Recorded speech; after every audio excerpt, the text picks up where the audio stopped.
In-laws can be messy, but my sister-in-law definitely takes the cake. I, Blake, 33, female, come from a wealthy family and have a good job working in IT. I also trade on the side, which has helped me become more financially comfortable. It started as just a hobby, but over time I got better at it, and now it brings in a decent amount of extra income. My husband, Fernando, 35, male, also works in IT. In fact, we met when we were both working at the same office. We don't work together anymore, but we're still in the same field.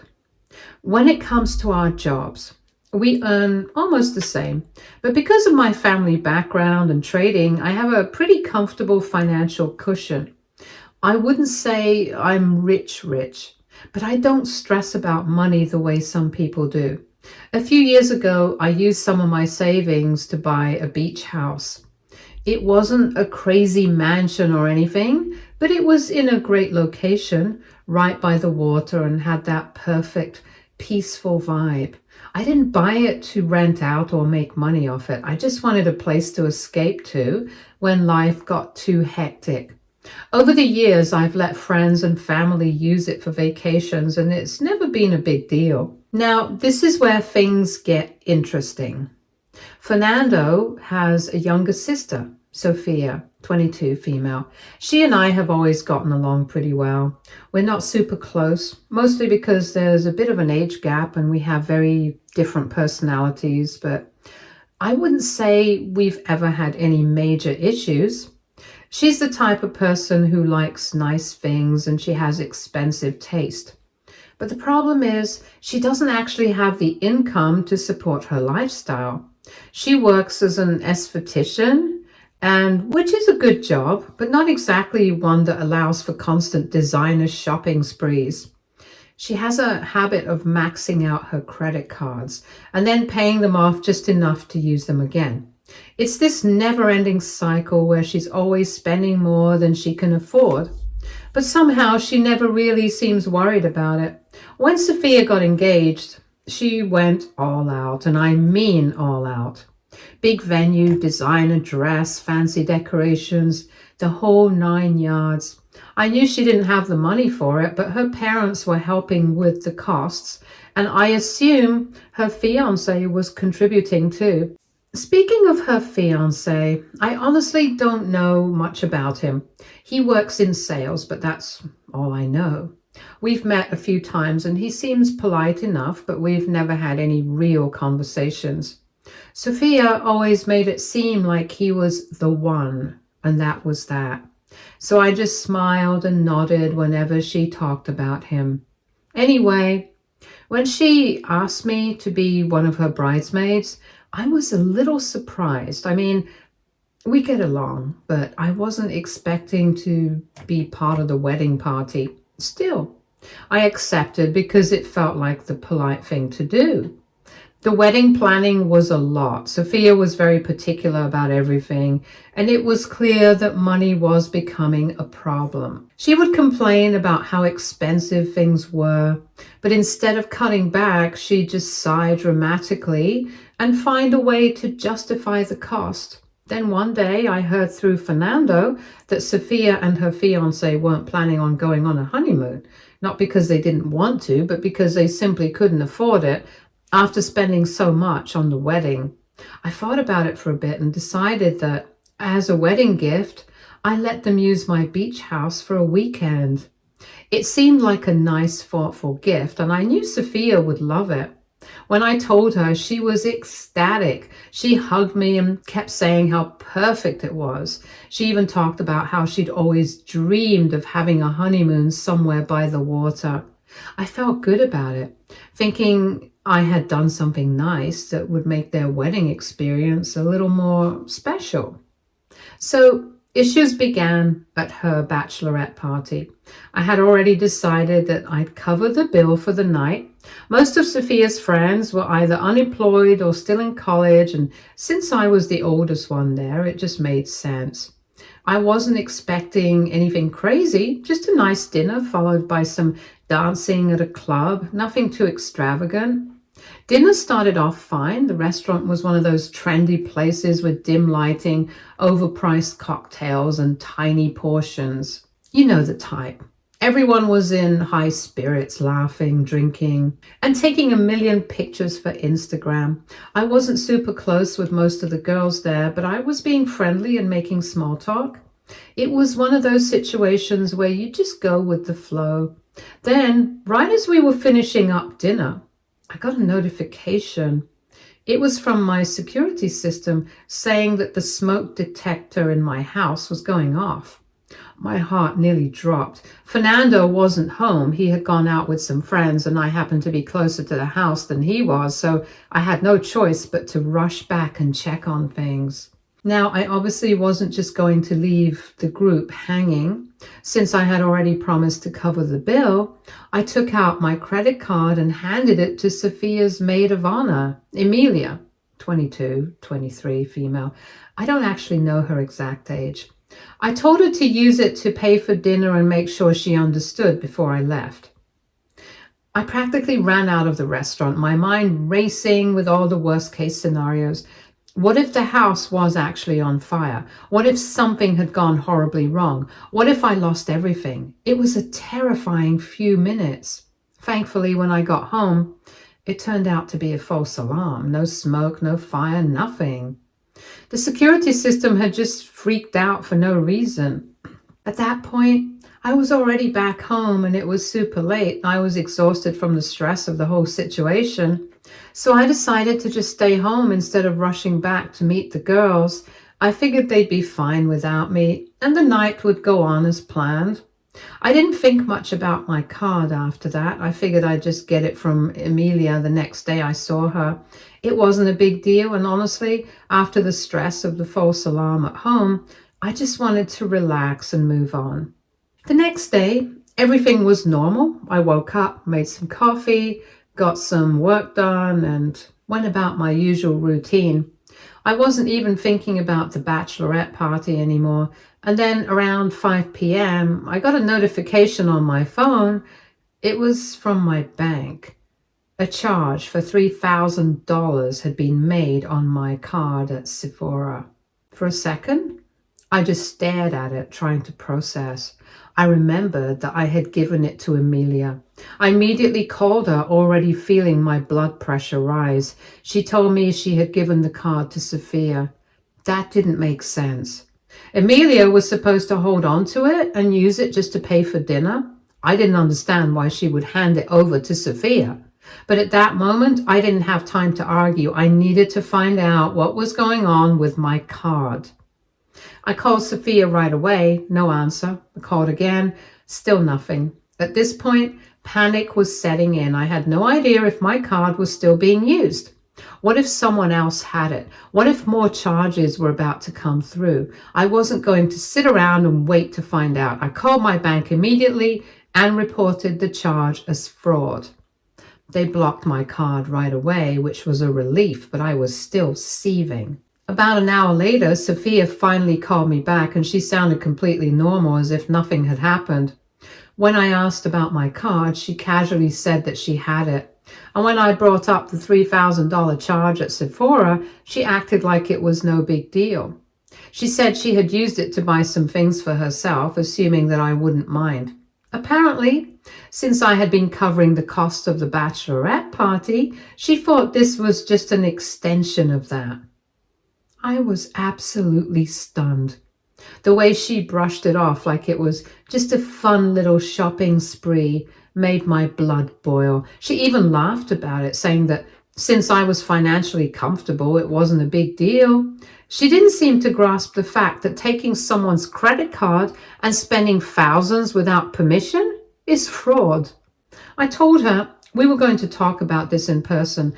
I wasn't about to let this slide. I got in my car and drove straight to her place. On the way, I called my bank again and let them know it was a family member and a misunderstanding, just so she wouldn't get into any legal trouble. As angry as I was, I didn't want her to face serious consequences, though at that moment she definitely deserved some. All I could think about was how entitled she was to assume she could just take my card and spend $3,000 like it was nothing. This wasn't some casual dinner tab or a minor oversight. This was an intentional decision she made because she assumed I'd just be okay with it. After the call, I went straight to Sofia's house. I was still fuming, but I was determined to keep my composure. At the very least, I needed to get my card back and deal with this in person. When I got there, she greeted me like nothing had happened. No guilt, no embarrassment, just her usual bubbly self. She handed me my card with a smile, and then to my absolute disbelief, she started showing me everything she had bought. There was no shame, none. She actually seemed excited to show off her haul. Expensive perfumes, high-end skincare, a bunch of luxury makeup items, all things she definitely didn't need. I could tell that some of them were limited edition products, the kind of stuff beauty influencers hype up and people rush to buy. This wasn't just a casual trip to Sephora for a few essentials. This was a full-blown luxury shopping spree. I stood there in complete disbelief. I was trying to process the sheer audacity of it all. It wasn't even just the money. Though, let's be real, $3,000 is no small amount. It was the entitlement. She genuinely didn't think she had done anything wrong. I told her as calmly as I could that this was completely out of line. She should have never used my card, let alone for a massive shopping spree. But instead of apologizing or even acknowledging that she had crossed a major boundary, she just shrugged. She actually said something along the lines of, "Well, you always help out, and you said you wanted to do something nice for me." As if that somehow justified it. As if me offering her a honeymoon stay at my beach house meant that she had free reign over my bank account. I couldn't argue with someone who clearly didn't see a problem, so I just took my card and left. I didn't raise my voice, I didn't make a scene, I didn't waste any more energy trying to explain basic morality to a grown adult, because I already knew exactly what I was going to do. I decided right then and there that she wasn't going to the beach house, but I didn't say anything. I didn't fight about it, I just let it go. And for now, the wedding day arrived and I played along like everything was fine. I smiled, took pictures, made small talk. I even stood beside her as one of her bridesmaids without a single hint of what was coming. I wasn't about to cause drama on her big day. That wasn't the time or place for it. The wedding itself went smoothly. The venue was beautiful. The guests were having fun. And by the time the reception was winding down, I was honestly just waiting for the moment. And sure enough, it came. Sofia found me beaming and casually asked when I was going to give her the keys to the beach house. She was so sure that I was still going to let her use it. She had no doubt in her mind that I had just moved past the whole credit card situation, and that her honeymoon was still happening exactly as planned. I looked her right in the eye and told her, "It's not happening." I told her that the luxury shopping spree she took on my credit card was my wedding gift to her. The shift in her expression was almost instant. It went from confident and happy to pure shock, like it had never once crossed her mind that there would be consequences for what she did. And then she lost it. I mean, full-blown meltdown right there at the wedding in her wedding dress. She started crying, yelling about how unfair I was being, about how I was ruining her honeymoon. She was sobbing about how she had been looking forward to this and how I was being petty over just some makeup. The guests started noticing, and suddenly everyone was watching this grown woman throwing a tantrum at her own wedding reception. Her new husband was trying to calm her down, but she wasn't having it. Her mom got involved, pulling me aside and asking me what was going on. And when I explained, she actually had the nerve to say, "But it's just money, and you have plenty." That's when I realized that the entitlement wasn't just a Sofia problem. I stood my ground. I told them that I had been more than generous by offering my beach house in the first place, but Sofia chose to take advantage of me. I wasn't about to reward her for it. Of course, word spread fast, and soon I had family members coming up to me trying to convince me to just let her use the beach house. Even my husband pulled me aside and said that I was being too materialistic. He actually said, "It won't cost you anything, so why not just let her have it?" I was stunned. I asked him if he really thought it was okay for Sofia to steal from me and still expect a reward. He just sighed and said, "It's done now. Just let her have the house so we don't keep dragging this out." And that's when I knew I was completely alone in this. This was yesterday, and I still have Sofia bombarding me with calls and texts. Even Fernando is telling me to let this go. What should I do? Update 1. Hi everyone. I know it's been 3 months since my last post, and I just want to say thank you for all your comments, advice, and support. It was honestly overwhelming to see how many people agreed with me and told me I wasn't overreacting. It made me feel a lot better about my decision. Now for the update, because things have not calmed down. First, I want you all to know that I didn't back down. Sofia never got to use my beach house, and I have zero regrets about that. At first, Fernando wasn't really on my side, and I'll admit that part hurt. I really thought he was going to keep pressuring me to just let it go, but after a few weeks, he finally saw where I was coming from. He admitted that he hadn't really thought about it from my perspective and was just trying to keep the peace. Once he realized how insanely entitled Sofia had been, he agreed that I had every right to say no. It took him a while, but at least he got there. Sofia and her husband did end up going on a honeymoon, but let's just say it was not the luxury getaway she had been dreaming of. Instead of a beachside villa with ocean views, they ended up going on a road trip to a national park and staying at a motel. Now, don't get me wrong. There's absolutely nothing wrong with a national park honeymoon. Plenty of people do that and have an amazing time. But for Sofia, this was basically the worst thing that could have happened to her. This is the same girl who acts like she's allergic to anything that isn't 5-star luxury. The idea of her staying in a motel instead of a fancy resort is really funny to me. I can only imagine the meltdown she must have when she realized this was her honeymoon. And from what I've heard through family, she's been telling anyone who will listen about how I ruined her honeymoon over a few dollars. A few dollars. She really has the nerve to act like I threw a tantrum over pocket change when she literally stole thousands from me. The way she's spinning the story, you'd think I cancelled her honeymoon over a $20 meal instead of a massive Sephora haul. Apparently, she's been going around playing the victim, telling everyone that I turned into a different person and that she never expected me to be so cold. I've had a few relatives reach out, trying to guilt me into apologizing and making things right. I have no idea what version of the story she's telling them, but I'm guessing she conveniently left out the part where she committed credit card fraud. But this wasn't even the biggest issue. Apparently, Sofia's credit card debt is so much worse than what I had originally thought.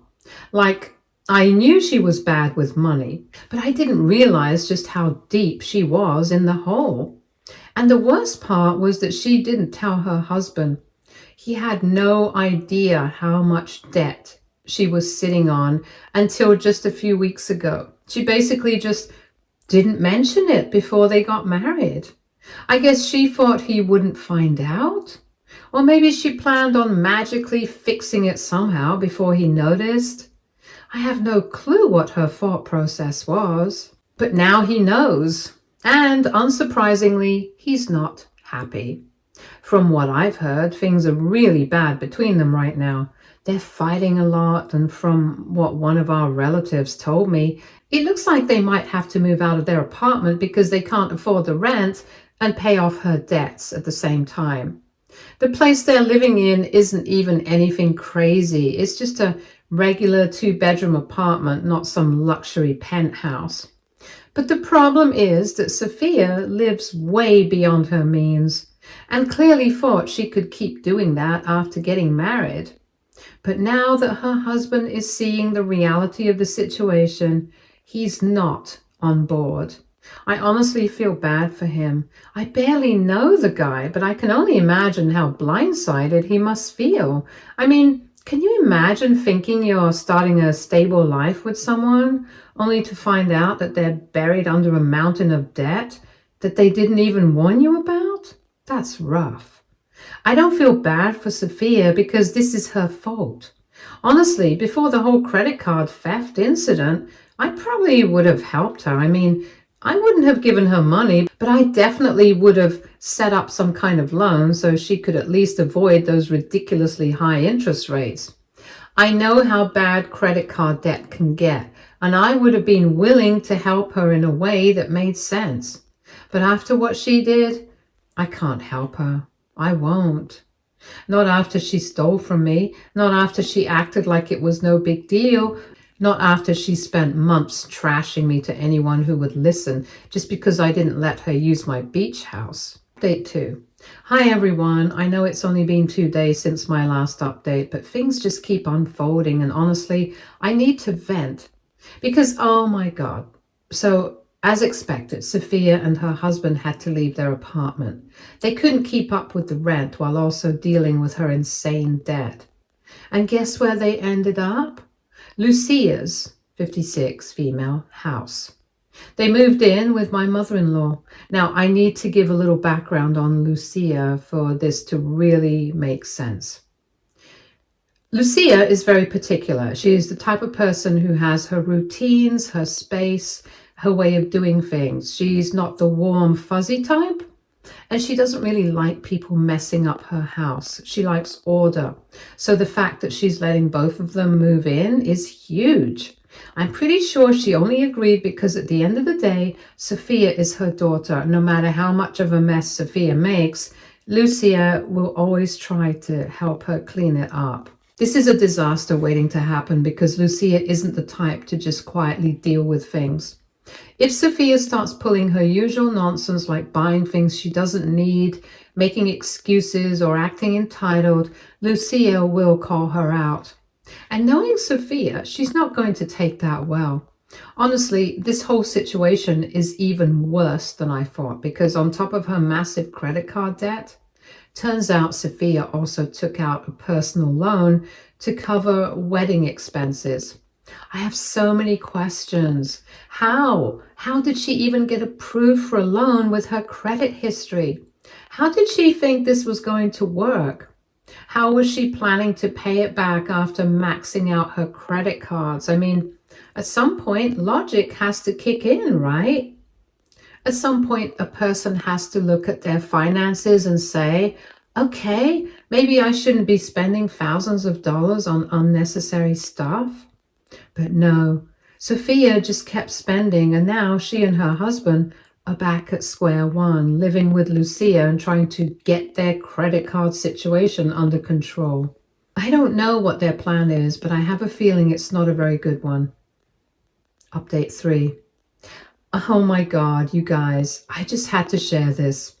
There's no big update or anything, but I saw something today that actually made me laugh out loud. So Sofia is trying to become a luxury lifestyle influencer. The same Sofia who is drowning in credit card debt. The same Sofia who had to move back in with her mom because she literally can't afford rent. The same Sofia who maxed out my credit card for an unnecessary Sephora haul. And she's out here giving financial advice. I cannot. Her bio is peak comedy. Helping women manifest financial freedom. DM for coaching inquiries. Coaching inquiries? What exactly is she coaching? How to spend money you don't have? How to max out your credit cards and call it investing in yourself? How to get kicked out of your apartment in 3 easy steps? Her feed is the best part. It's so fake, I swear. Every single picture is staged to look like she's living this high-end glamorous life. Fancy hotel lobbies, luxury shopping bags, drinks at rooftop bars, except I know for a fact that Sofia doesn't own half the things she's showing off. It's all just a facade. And then there are her captions. I wish I were kidding when I say they sound like something she found on a Pinterest board for girl bosses. Here's some of my personal favorites. Success is a mindset. If you believe you're wealthy, wealth will come to you. Okay, tell that to your landlord.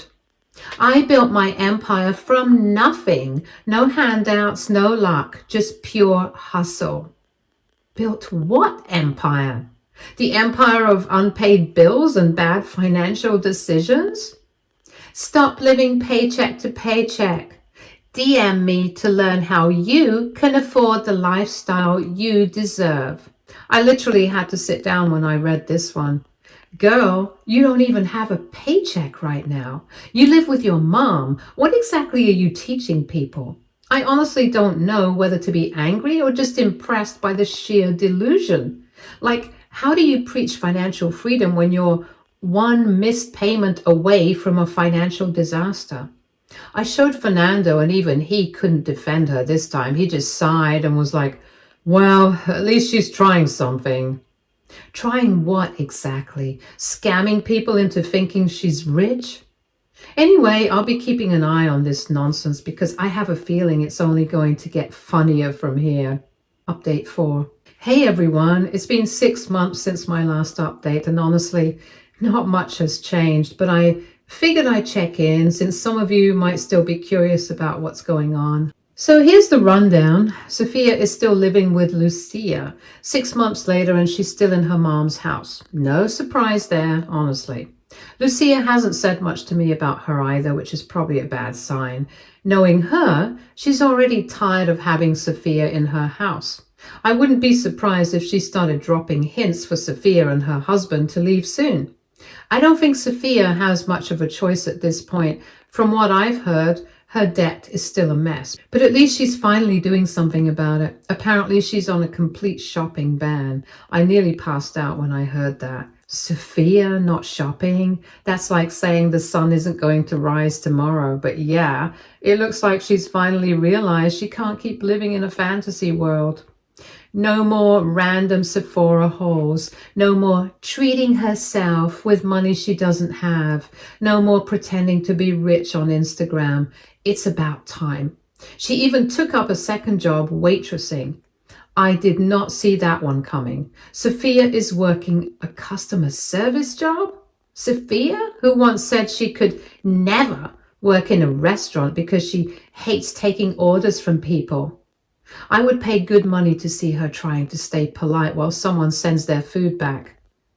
I don't know exactly where she's working, but I heard it's some small diner. So yeah, she's definitely not living the luxury lifestyle she was trying to sell on Instagram. Also, that whole luxury influencer thing is dead. Her page is still up, but she hasn't posted in months. All the boss babe captions are gone. No more manifesting wealth nonsense. No more fake deep posts about building an empire.